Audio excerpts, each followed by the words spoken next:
What's up guys, Austin Schneider here with RealLogic Sotheby's International Realty. Recently I attended a commercial real estate breakfast down in Seattle hosted by the Puget Sound Business Journal. I wanted to give you my 3 biggest takeaways from a residential real estate broker standpoint.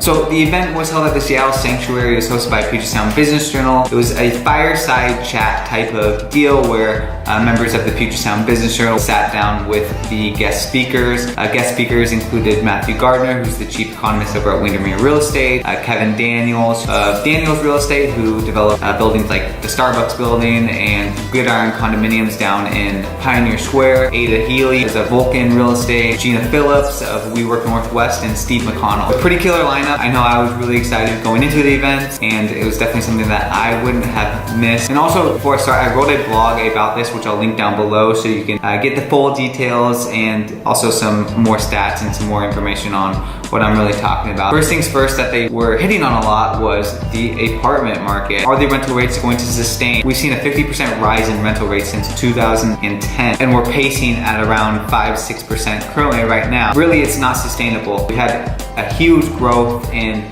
the Seattle market just from Amazon employing a lot and a lot of people moving up here, but we've been responding by more supply. And Matthew Gardner said to himself, we're not overbuilt yet, we're just under construction. Of the 27,000 housing units that are going to be delivered in the next decade, 94% of them are rentals and for rent. They are apartments. And while we're not going to see a big lump sum of apartments come, and I don't think it's going to really crash the apartment market, I think it's just going to be something interesting to watch as more supply comes. But the demand, I feel, is always going to be there. I mean, Seattle is booming. We have a lot of people here and a lot of people that still need a place to live. And personally, just with my clientele, I'm seeing a lot of people wanting to get out of the tenant lifestyle and want to settle down and own something. Second thing that they really touched on were the condo market, and they were not that hopeful. Something that Ada Healy said was that every time she's done a condo project, she's lost money and she's ended up in a lawsuit. Yes, it is expensive, and really in the Seattle market, I mean,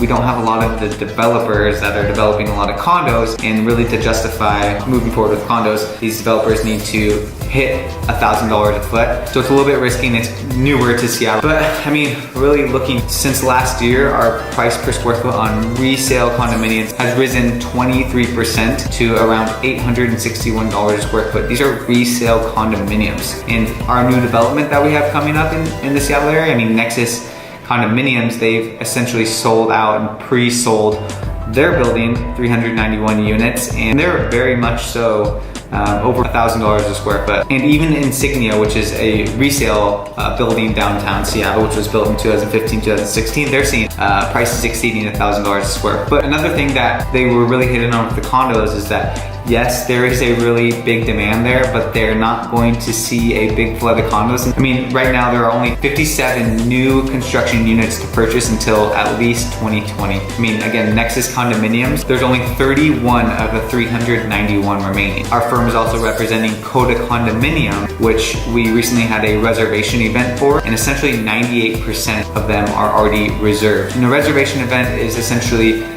people reserving units in the building with a $5,000 deposit. People are lining up around the corner, staying up overnight, and the demand for these condos are real. Another factor that's really driving the prices of these condos, as well as just home prices in Seattle, is the lack of affordable housing. 68% of Seattle is zoned for residential. We're not really playing fair when it comes to the ability to build houses at affordable price points. I was looking in the downtown Seattle area, and as of right now, we have about 100 condos listed, so that includes Belltown down to Pioneer Square. Only 2 of them are listed for under $500,000. Even when I expanded the search to North Seattle, to Ballard, Green Lake, Queen Anne, Magnolia, there's only 25 condos that are listed for less than $500,000. So the lack of affordable housing is just another issue that's really driving up the home prices. In a city of over 700,000 people and only having 25 condos that are less than $500,000. That just doesn't seem right. All in all, they really think that there's not gonna be a ton of condos coming, but they know that the demand is really there. Last thing that they touched on a lot was talking about the future of Seattle and really how it has a bright future ahead of it. Matthew Gardner said that we're in the 8th inning, so we're not at the end of the road, we're not at the end of the game. We're having people move up consistently from the Bay Area because our office prices are about half of what they are in the Bay Area. Rents and real estate is cheaper relative to the Bay Area, San Francisco, Silicon Valley, and we don't have the state income tax. If these residents and employees can net more money at the end of the day, and it's a no-brainer for them to come up to Seattle. And that's what we're seeing, that's what we're experiencing. Gina Phillips of WeWork has bold ambitions for Seattle as well, and they've added 6 locations in the Puget Sound, and they're wanting to expand and lease up to 2 million square feet here in the Seattle area, and they have buildings mapped out, and they really believe in the shared office space and the economy of Seattle and people moving up here to want to work and live. And really what's driving people here and keeping people here and why our economy is so stable moving forward is the diversity of businesses that we have up here. We're not tied down to one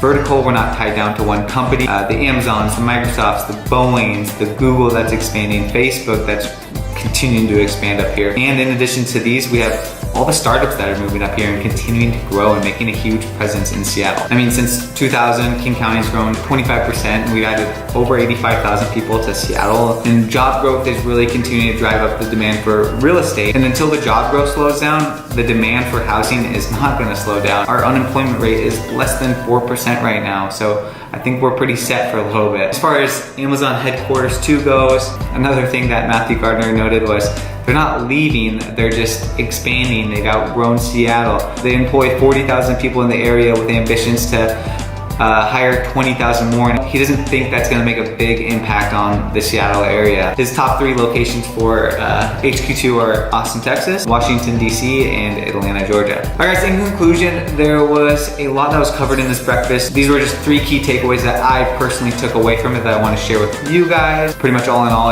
rentals could flatten out a little bit. It'll be a doozy to watch. Condos are still iffy. They're not gonna be a huge flood of them coming, but the demand is definitely still there, and Seattle's still hopeful. We have a bright future ahead of us. We're still good to go. There's no crashes in sight. If you missed this breakfast, there will be another one early August, an East Side edition versus the Seattle, which I'm super excited about, August 2nd. Kemper Freeman of Kemper Development, who pretty much developed all of Bellevue, is gonna be there. Matthew Gardner is gonna be there again, so August 2nd. Thanks so much for watching the video. If you have any questions, please let me know, and we'll see you on the next one.